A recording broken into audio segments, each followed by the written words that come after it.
diba?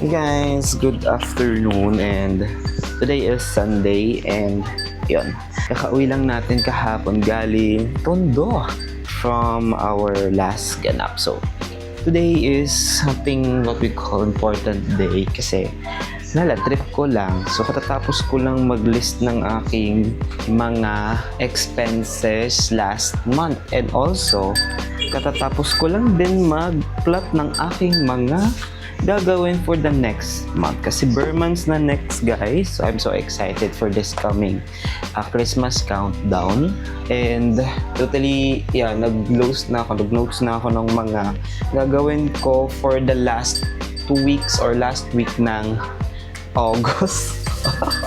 Specifically sa ngayong araw na to. So let's have a quick grocery run for this day. Although na hindi naman marami, kasi I don't buy too much naman. I already told you guys, hindi ako bumibili ng marami. I think it's good for 2 weeks or 3 weeks. Parang isang buwan na din yun. So, ang ingay ng kapitbahay natin, may kumahanta. Yun. So, it's good for 3 weeks or 2 weeks na food and stocks kasi since ngayon ay wala nang masamang panahon, I think it's about time to go outside na. And my first plan here is to buy or to go and quick some grocery runs kasi nga wala pa tayong ubos na yung itlog natin. Number 1 ko talaga, guys, priority ko talaga is bumili ng itlog, and parang easy meal na lang din yung gagawin. Yun, kailangan natin bumili ng coffee. I mean, guys, meron ba kayong ano bang mas maganda? Di ba mas maganda yung black coffee kasi wala siyang sugar, not unless kung lalagyan natin ng mga pampatamis. Ako ay naiinganyo akong uminom ng black coffee. However, hindi ko alam kung saan bumibili ng as in yung talagang paslak na or the best black coffee, kasi meron ako dati, kaso nga lang hindi ko na alam kung nasaan yung ground coffee. So nakapagpainit na ako ng water. Itong lagayan ng actually it's from Ma'am Shailene ni Andrew, pero galing kay Ma'am Shailene. So yung may basag na siya dito. Actually may basag naman na siya nung naibigay sa akin, pero goods naman, gumagana naman. Yan, and oh my god. Sa sobrang hindi ko na malayan yung sibuyas ko na puti, ate, may sarili na siyang dahon. Tanim nga yan natin to. So na siya, nagka-dahon na. Ang hirap pala kapag ganitong rainy season, dahil may nag-comment parang kanina lang is about dun nga sa hindi natin bumili ng dehumidifier. So I think kailangan talaga natin, guys, kasi recently lang, diba, sobrang lakas ng ulan, and alam niyo naman kapag maulan, high chances of molds. So kailangan natin, kasi may nakita akong molds dito sa ko. Ayan, yung parang hanging rocks ko dito. Wala naman talaga, hindi naman talaga ako dito. Pero maingat ako lagi kapag nakakita ko ng molds, nililinis ko. So far ngayon hindi ko na namalayan dahil lately wala ako, and nung nakita ko to, parang ang bilis din mag-grow ng molds. I think kailangan natin siya para iwasan din natin yung molds. So naghahanap ako ng magandang brand sa ng molds removal. So, sabi din ni Mami kailangan ko din daw yun. Which is actually si mami yung nagbibigay ng advice sa akin regarding sa mga ganitong bagay. Like, paano mag-ayos ng decoration, ng bahay. Pero ako naman talaga, ma-decorate naman talaga ako. You know what I mean, right? So, ayun. Ewan ko ba, parang something like it gives me satisfaction kapag naaayos ko ng according to my plan yung gusto ko o yung bahay na tinitirahan. So, ayun, yung sticky notes natin yung sira, luma na kasi ito kaya hindi dumidikit. So, ayun, naglagay ako ng reminder ko for ito, sticky notes. So, ayun, samahan nyo kung pumunta ng Dalig para magkaroon ng grocery kasi wala na yung itlog natin. So, bibili tayo ng maraming itlog. Ayan. And also, kailangan ko din bumili ng bread para sa ating food. Or, yun, kailangan ko din ng bread. So, yeah. And also butane. So, let's go. Ayan guys, sa bag na gagamitin natin papunta doon, syempre gagamit tayo nitong reusable bags from 7-Eleven. Diba? Kahit reusable bag, itong gagamitin natin. Hindi natin ng iba kasi gusto niya ang bag ng ganitong bag. So this one, I'm going to use this. And ano ba? Ito ba? Ay, hindi. Tao. Ito ang lalagyan natin ng itlog. Kasi umulan kanina, biglang umulan, yun wala naman yung meron. So, ayan.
Hi guys, we're back and yan, kabalik na natin galing daddy. So nakabili na tayo ng ating for quick.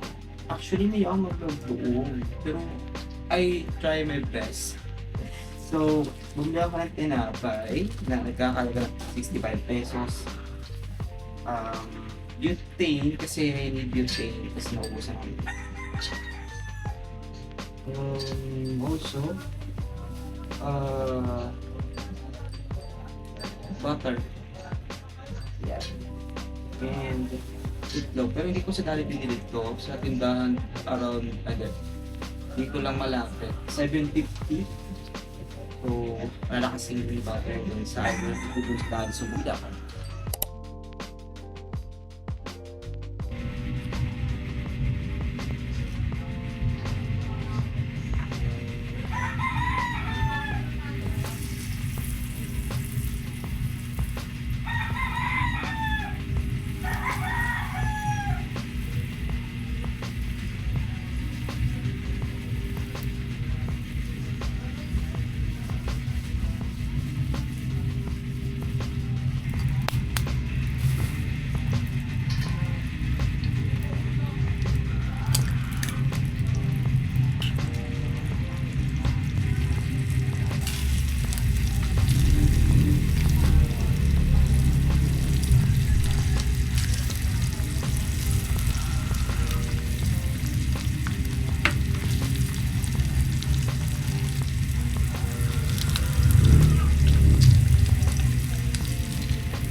Oh my goodness.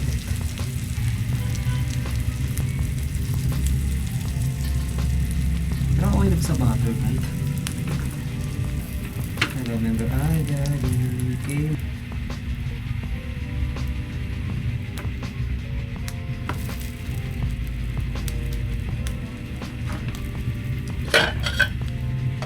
So ready na guys, nagtry ako ng tawag nito ng tinapay tsaka ng itlog. So parang butter toast ata.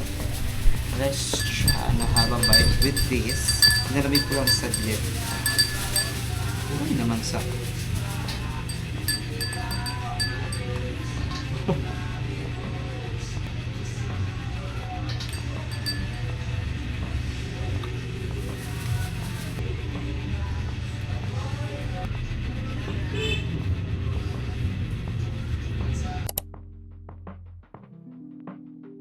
Ay!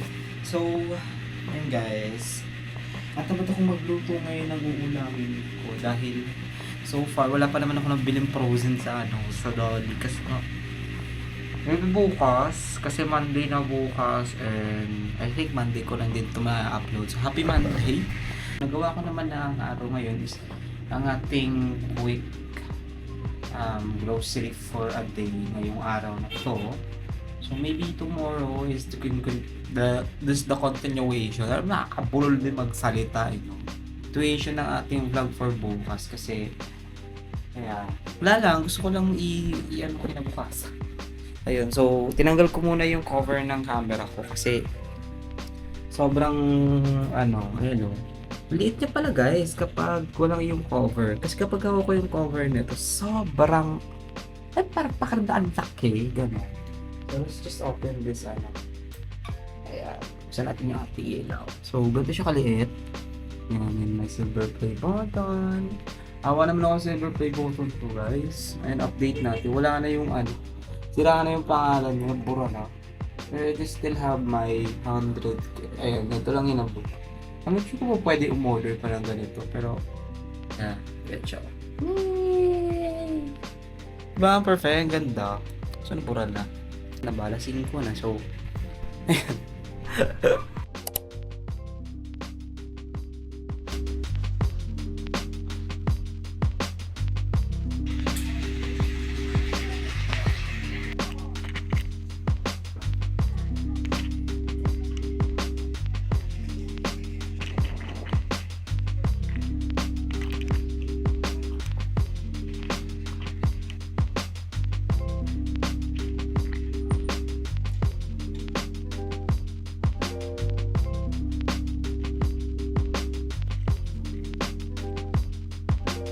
Hey guys, good morning. This is the aftermath ng ating ganap kahapon. Saan pa pwede ipwesto yan? I'm actually preparing for my damit kasi mamaya. I'm not sure kung mamaya ba or what. Pero ihahanda ko yung mga labahan ko para sa laundry kasi kailangan natin magpa-laundry today or kailangan natin maayos yung laundry natin kasi padami na siya ng parami. So, samahan nyo kung mag-prepare ng kakain natin ngayong araw na to kasi bawas carbs. Tinapay. Ayun lang. So, let's go.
Ayan guys, so ang konti lang pala ng labahan natin.